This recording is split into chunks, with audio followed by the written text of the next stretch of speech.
ਜ਼ੁਲਮ ਨੂੰ ਕਰਦਿਆਂ ਦੇ ਫਿਊਜ਼ ਵੇਖਦੇ ਰਹੋ ਇੱਥੇ ਰੱਖ ਨਿਊਜ਼।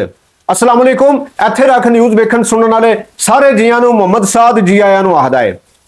ਵਗਦੇ ਮਹੀਨੇ ਸਤੰਬਰ ਦੀ 10 ਤਰੀਕ ਨੂੰ ਗਵਾਂਢੀ ਦੇਸ਼ ਭਾਰਤ ਵਿੱਚ ਹੋਣ ਵਾਲੇ G20 ਸੰਮੇਲਨ ਦਾ ਪਹਿਲਾ ਨਤੀਜਾ ਸਾਹਮਣੇ ਆ ਗਿਆ। ਕੈਨੇਡਾ ਦੇ ਭਾਰਤ ਵਿਚਾਲੇ ਤਲਵਾਰਾਂ ਖੜਕ ਪਈਆਂ ਤੇ ਵਾਗਾਂ ਕੱਸ ਲਈਆਂ ਗਈਆਂ।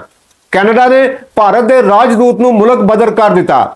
ਕੈਨੇਡਾ ਦੀ ਵਜ਼ੀਰੇ ਹਾਰਜਾ ਨੇ ਆਖਿਆ ਕਿ ਸਰਕਾਰ ਨੇ ਭਾਰਤ ਦੇ ਇੱਕ ਸੀਨੀਅਰ ਰਾਜਦੂਤ ਨੂੰ ਮੁਲਕੋਂ ਕੱਢ ਦਿੱਤਾ ਹੈ, ਜਿਹੜਾ ਕਿ ਕੈਨੇਡਾ ਵਿੱਚ ਭਾਰਤ ਦੀ ਲੁਕਮੀ ਏਜੰਸੀ ਰਾਹ ਦਾ ਪ੍ਰਧਾਨ ਵੀ ਸੀ। ਮੁਲਕ ਬਦਰ ਹੋਣ ਵਾਲੇ ਰਾਜਦੂਤ ਉਤੇ ਇਲਜ਼ਾਮ ਲਾਇਆ ਗਿਆ ਕਿ ਉਹ ਸਿੱਖ ਆਗੂ ਹਰਦੀਪ ਸਿੰਘ ਨਿੱਜਰ ਦੇ ਕਤਲ ਵਿੱਚ ਮੁਲਵਸ ਸੀ। ਹਰਦੀਪ ਸਿੰਘ ਨਿੱਜਰ ਨੂੰ ਭਾਰਤ ਸਰਕਾਰ ਵੱਲੋਂ ਲੋੜੀਂਦੇ ਅਤਿਗਰਦਾਂ ਵਿੱਚ ਸ਼ੁਮਾਰ ਕੀਤਾ ਗਿਆ ਹੋਇਆ ਸੀ। ਹਰਦੀਪ ਨਿੱਜਰ ਨੂੰ ਆਜ਼ਾਦ ਸਿੱਖ ਦੇਸ਼ ਖਾਲਿਸਤਾਨ ਬਣਾਉਣ ਵਾਲਿਆਂ ਦਾ ਆਗੂ ਵੀ ਦੱਸਿਆ ਜਾਂਦਾ ਹੈ। ਕੈਨੇਡਾ ਦੇ ਵਜ਼ੀਰ ਆਜ਼ਮ ਜਸਟਿਨ ਟਰੂਡੋ ਨੇ ਡਾਢਿਆਂ ਸ਼ਬਦਾਂ ਵਿੱਚ ਭਾਰਤੀ ਸਰਕਾਰ ਨੂੰ ਕਿਹਾ ਕਿ ਭਾਰਤੀ ਸਰਕਾਰ ਇਸ ਮਾਮਲੇ ਦੀ ਨੀਂਹ ਤੱਕ ਅਪੜੇ। ਜਸਟਿਨ ਟਰੂਡੋ ਦਾ ਕਹਿਣਾ ਸੀ ਕਿ ਵੱਡੀ ਗਿਣਤੀ ਵਿੱਚ ਕੈਨੇਡਾ ਅਤੇ ਕੈਨੇਡਾ ਵਿੱਚ ਵਸਦੇ ਭਾਰਤ ਨਿਜਾਤ ਕੈਨੇਡੀਅਨ ਇਸ ਮਾਮਲੇ ਤੋਂ ਬਾਅਦ ਖੌਫ ਮਹਿਸੂਸ ਕਰ ਰਹੇ ਨੇ। ਜਵਾਬ ਵਿੱਚ ਭਾਰਤ ਨੇ ਕੈਨੇਡਾ ਵੱਲੋਂ ਲਾਏ ਗਏ ਇਲਜ਼ਾਮਾਂ ਨੂੰ ਰੱਦ ਕਰਦੇ ਹੋਇਆਂ ਕੈਨੇਡੀਅਨ ਦੂਤਾਂ ਦਾ ਦੇਸ਼ ਨਿਕਾਲਾ ਜਾਰੀ ਕਰ ਦਿੱਤਾ। ਭਾਰਤ ਨੇ ਕਿਹਾ ਕਿ ਅਸਾਂ ਕੈਨੇਡਾ ਦੇ ਇੱਕ ਸੀਨੀਅਰ ਰਾਜਦੂਤ ਨੂੰ 5 ਦਿਨਾਂ ਦੇ ਅੰਦਰ ਦੇਸ਼ ਛੱਡਣ ਦੇ ਨੋਟਿਸ ਦੇ ਨਾਲ ਮੁਲਕ ਬਦਰ ਕਰ ਦਿੱਤਾ ਹੈ।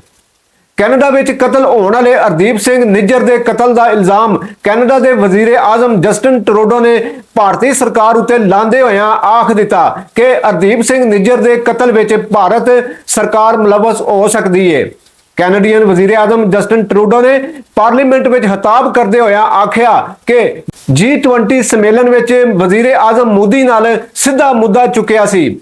ਜਸਟਿਨ ਟਰੂਡੋ ਨੇ ਕਿਹਾ ਕਿ ਕੈਨੇਡੀਅਨ ਸ਼ਹਿਰੀ ਦੇ ਕਤਲ ਵਿੱਚ ਕਿਸੇ ਵੀ ਦੂਜੇ ਦੇਸ਼ ਦੀ ਸਰਕਾਰ ਦਾ ਹੱਥ ਹੋਣਾ ਸਾਡੀ ਖੁਦ ਮੁਖਤਾਰੀ ਦੇ ਖਿਲਾਫ ਹੈ। ਅਸੀਂ ਇਸ ਦੀ ਇਜਾਜ਼ਤ ਨਹੀਂ ਦੇ ਸਕਦੇ।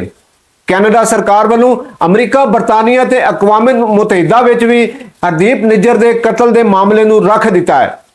ਚੇਤਾ ਰਵੇ ਕਿ ਐਸੇ ਵਰੇ ਜੂਨ ਦੇ ਮਹੀਨੇ ਵਿੱਚ ਖਾਲਿਸਤਾਨੀ ਆਗੂ ਹਰਦੀਪ ਸਿੰਘ ਨਿੱਜਰ ਨੂੰ ਕੈਨੇਡਾ ਦੇ ਸੂਬੇ ਬ੍ਰਿਟਿਸ਼ ਕੋਲੰਬੀਆ ਦੇ ਇੱਕ ਭਰੇ ਬਾਜ਼ਾਰ ਵਿੱਚ 2 ਅਣਪਛਾਤੇ ਨਕਾਬਪੋਸ਼ਾਂ ਨੇ ਗੋਲੀਆਂ ਮਾਰ ਕੇ ਤੇ ਕਤਲ ਕਰ ਦਿੱਤਾ ਸੀ।